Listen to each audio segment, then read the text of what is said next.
Presiden Joko Widodo menekankan jajarannya agar betul-betul menyiapkan diri dalam menghadapi ketidakpastian global. Salah satunya yang disebabkan karena perang Rusia-Ukraina. Akibat dari konflik ini, sejumlah negara-negara di dunia ikut menghadapi dampak perang, mulai ancaman krisis pangan, energi, hingga kenaikan inflasi. Dalam rapat terbatas di Istana Presiden Jakarta Selasa 14 Juni, Presiden menyampaikan pangan dan energi adalah dua sektor yang harus dipersiapkan dengan sungguh-sungguh.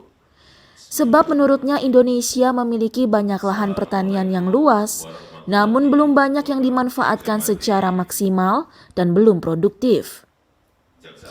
Jokowi pun menginginkan agar Indonesia tidak lagi mengimpor barang, tetapi memproduksinya secara massal, agar Indonesia tidak mengalami krisis sosial ekonomi yang berujung pada krisis politik seperti yang terjadi di beberapa negara tetangga.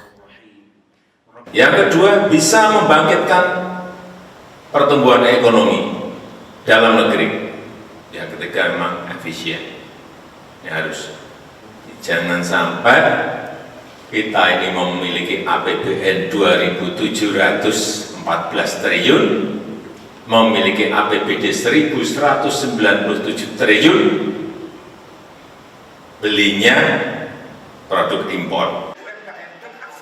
Presiden pun meminta kepada Badan Pengawas Keuangan Pemerintah atau BPKP agar mengawal serius program-program yang diinstruksikannya agar belanja produk dalam negeri berhasil.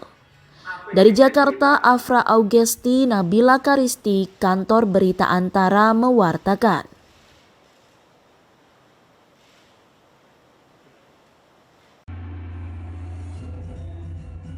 Guna mempermudah pelayanan administrasi lintas negara, Menteri Hukum dan Hak Asasi Manusia Yasona Lauli di Kabupaten Badung, Bali meluncurkan aplikasi Apostil Selasa 14 Juni. Menkumham mengatakan selama ini proses pengurusan berbagai dokumen lintas negara membutuhkan waktu panjang karena harus berhubungan dengan berbagai instansi di suatu negara. Untuk mempercepat dan memberi kemudahan, layanan ini diluncurkan guna mengadaptasi perkembangan global yang menjembatani kepentingan hukum perdata lintas negara. Pihaknya mengklaim dengan menggunakan aplikasi itu, proses melakukan transaksi seperti keperluan untuk administrasi lintas negara akan lebih cepat karena melalui satu pintu. Menurutnya, sertifikat apostil dapat digunakan di 121 negara. Melalui layanan ini, setidaknya ada 66 jenis dokumen yang dapat diselesaikan proses administrasinya, mulai dari akta perkawinan, legalisasi pendidikan, hingga investasi.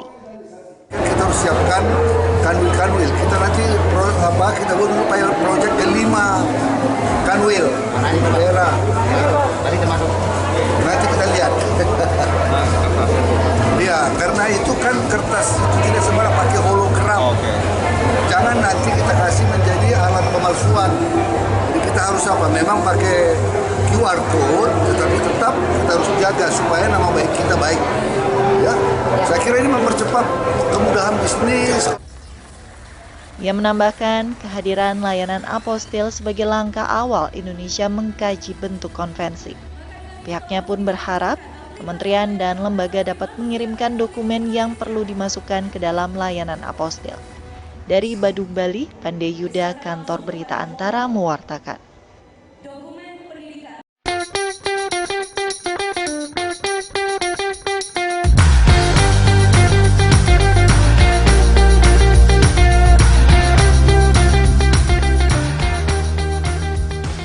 Robot layanan medis yang dirancang untuk perawatan lansia menjadi semakin populer di Cina.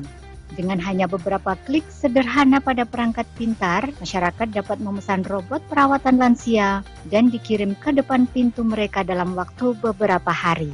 Berdasarkan data statistik di Cina, sekitar 3/4 pasien stroke akan mengalami hemiplegia dan beberapa gejala sisa lainnya.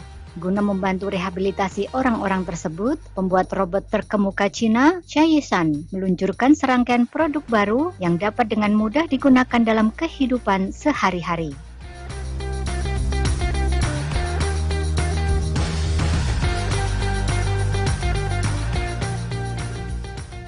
主要是通过这种平地还有上坡的助力，还有下坡的一个阻力，一方面呢是给我们行走增强一个辅助，另外一方面同时呢也保证你在使用这个设备的时候安全性得到进一步的提高。充电大概在3个小时左右的时间，能用的话大概是在8个小时左右，都能走20多公里。目前我们看到的这款设备呢是上下肢主被动康复训练机器人，它的主要用途呢是在我们的康复中心也就是我们的医院还有我们的社区还有我们的养老院，对于我们的存在一个脑卒中患者的身体运动功能障碍的这样的人群进行一个康复训练用的它需要在使用的初期呢需要我们在医生的指导下进行一个使用训练，但是它的操作相对是比较简单的。我们做的这些设备呢，实际上最大的意愿呢是希望老年人能通过使用我们这样智能化的这样的一个设备呢，提高他的生活质量。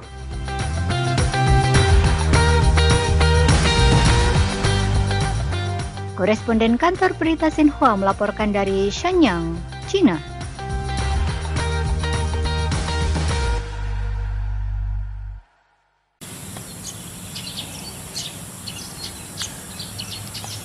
Komisi Pemilihan Umum Daerah KPUD Konawe menyatakan kesiapannya untuk memulai tahapan pemilu 2024. Ketua KPU Konawe, Andang Masnur, yang ditemui di kantornya pada Selasa 14 Juni mengatakan, pihaknya segera membahas perencanaan program dan anggaran, serta penyusunan peraturan KPU atau PKPU yang mengatur detail kegiatan tahapan pemilu. Terutama tahapan verifikasi peserta pemilu, dalam hal ini partai politik atau parpol.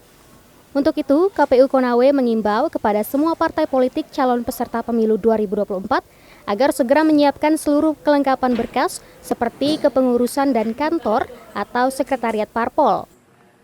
Yang paling awal adalah perencanaan program dan anggaran serta penyusunan peraturan PKPU. Jadi karena kondisinya sekarang kalau PKPU yang tahapan di 2019 itu kan lebih detail dia, lebih rinci item-item kegiatannya. Sementara untuk PKPU 3 kemarin yang terbit ini, dia cuma garis-garis besarnya saja. Nah, penjelasan mengenai terkait detail-detail kegiatan itu nanti ada PKPU turunan lagi yang menjelaskan, misalnya verifikasi partai politik, dia ada PKPU tersendiri nanti yang menjelaskan. Selain verifikasi parpol, ada sejumlah tahapan pemilu lain yang akan dilaksanakan di tahun 2022 ini. Di antaranya, pemutakhiran data pemilih dan penyusunan daftar pemilih, penetapan peserta pemilu, serta penetapan jumlah kursi dan penetapan daerah pemilihan. Dari Konawe, Sulawesi Tenggara, Saharudin, Kantor Berita Antara, mewartakan.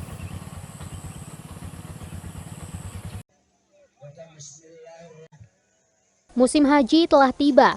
Berbagai daerah pun mulai melakukan pemberangkatan haji, termasuk Kabupaten Pandeglang, Banten.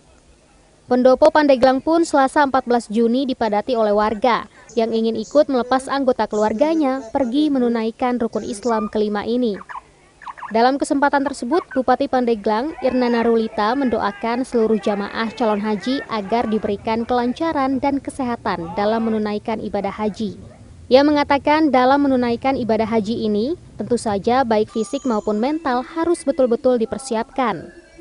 Oleh karena itu, ia mengingatkan kepada para jamaah untuk dapat selalu menjaga kesehatan.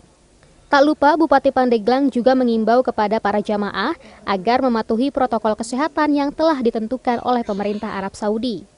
Ia juga meminta agar para jamaah mengikuti aturan selama melaksanakan tahapan ibadah haji. Keputusan yang disampaikan oleh negara Arab Saudi, jadi sehingga kita mulai test drive ya, cek ombak dulu untuk bagaimana pasca COVID ini kita bisa menjaga kesiapsiagaan diri, lalu juga kesehatan, kemampuan fisik. Pelaksana tugas PLT Kepala Kantor Kementerian Agama Kabupaten Pandeglang, TB Syihabuddin mengatakan, jamaah calon haji reguler asal Kabupaten Pandeglang yang saat ini berangkat ke Tanah Suci merupakan kelompok terbang Kloter 20 dengan jumlah sebanyak 371 jamaah. Ada 371 dari jamaah 393. 20 orang. Tanggal Kloter kedua tanggal 19. Kabupaten Pandeglang 19 orang lagi. 19 orang. Iya, dengan Lampung. Usai melepas keberangkatan 371 jamaah calon haji di Pendopo Pandeglang, Bupati Pandeglang ikut serta menghantarkan para jamaah haji ke Asrama Haji Pondok Gede, Jakarta. Dari Kabupaten Pandeglang, Banten, Rangga Eka Putra, Kantor Berita Antara, mewartakan.